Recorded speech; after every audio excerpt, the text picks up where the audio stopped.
In the smog-filled alleyways of Victorian London, a strange and terrifying new illness began to appear. It started innocently enough with a simple toothache. A patient would visit the doctor, complaining of a nagging pain in their jaw. But then, a truly bizarre symptom would manifest. They would vomit, and in the dimly lit rooms of the city, their vomit would glow with an eerie greenish light. Doctors were mystified and horrified. This was the first sign of a disease so grotesque it literally ate the human face from the inside out. The bone itself would begin to die, to rot away, until chunks of it would simply fall out. They called this horrifying condition Phossy Jaw.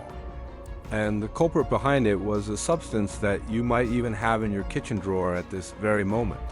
To understand this nightmare, we have to travel back to a time before instant fire. Before the 1850s, making a flame was a difficult, time-consuming task. You needed a tinderbox, flint, and steel, and a good bit of patience. Then, a revolutionary invention appeared, the friction match. Specifically, the Lucifer Match. It was a miracle for its time. It was cheap, it was reliable, and it could be struck on almost any rough surface. This tiny stick of wood changed the world, bringing light and warmth into homes with unprecedented ease. But this convenience came at a terrible, hidden cost. The Lucifer Match held a dark secret in its glowing tip. The key ingredient was a chemical called White Phosphorus, and the factories that produced these matches were some of the most dangerous places to work in all of England. To meet the massive demand, factory owners employed thousands of workers, primarily young women and girls. Some were as young as 6 years old, their small hands considered nimble and perfect for the delicate task of dipping matchsticks. These girls, often called the Matchgirls, worked grueling shifts, sometimes up to 14 hours a day, 6 days a week. Imagine the scene. Vast, poorly ventilated factory floors filled with row after row of girls leaning over open vats. These vats were filled with a simmering, foul-smelling paste of white phosphorus. The toxic fumes were inescapable. They permeated the air, a constant, glowing haze that filled their lungs with every breath. The phosphorus dust settled on their clothes, their hair, and their food, which they often ate right there at their workstations. They were literally saturated in poison. Now, white phosphorus is a particularly nasty substance. It's a systemic poison, but it has a specific affinity for bone tissue. And because the fumes were inhaled and ingested constantly, the first point of contact was the mouth and jaw. The poison would enter the bloodstream through the gums, especially if a girl had a small cavity or a recently pulled tooth. That's when the horror of Phossy Jaw began. It started subtly as that dull, persistent toothache. The girls, poor and accustomed to hardship, would often ignore it at first, but the pain would intensify. Their gums would swell and begin to ooze pus. Abscesses would form, growing large and agonizing. The jawbone itself, starved of its blood supply by the phosphorus, would begin to undergo a vascular necrosis. It was dying inside their own faces. The most haunting and macabre detail of this process was its phosphorescence. The dying bone would literally glow in the dark. In the squalid, unlit slums of East London, it was said that you could identify a dying match girl on the street at night, because her own jaw would emit a ghostly green light through her skin. As the disease progressed, the smell became unbearable, a foul odor of rot and decay that clung to the victim.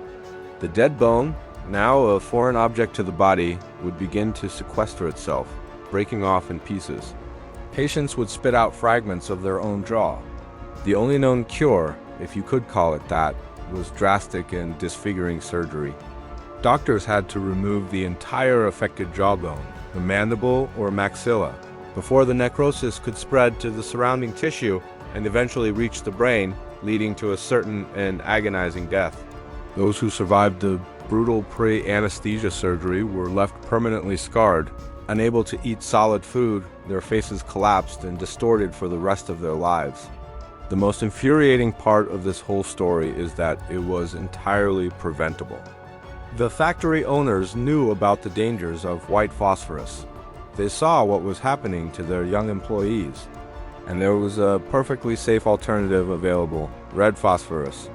Red phosphorus was non-toxic and could be used to create a much safer type of match, the safety match, which could only be struck on a specially prepared surface. The problem? Red phosphorus was slightly more expensive. For the sake of a few extra pennies of profit, the factory owners willingly condemned their workers to disfigurement and death.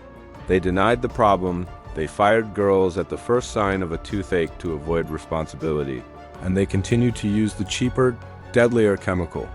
For decades, this injustice continued. The girls were poor, uneducated, and powerless.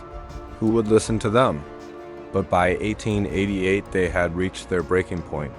A social reformer named Annie Besant wrote a scathing article exposing the horrific conditions in the Bryant and May Match Factory, one of London's largest. The company retaliated by trying to force its workers to sign a document denying the claims. This was the final straw. In a move that stunned Victorian society, 1,400 of these impoverished, seemingly powerless women and girls walked out. They went on strike. It was a true David versus Goliath story. On one side, a wealthy, powerful corporation with connections in Parliament.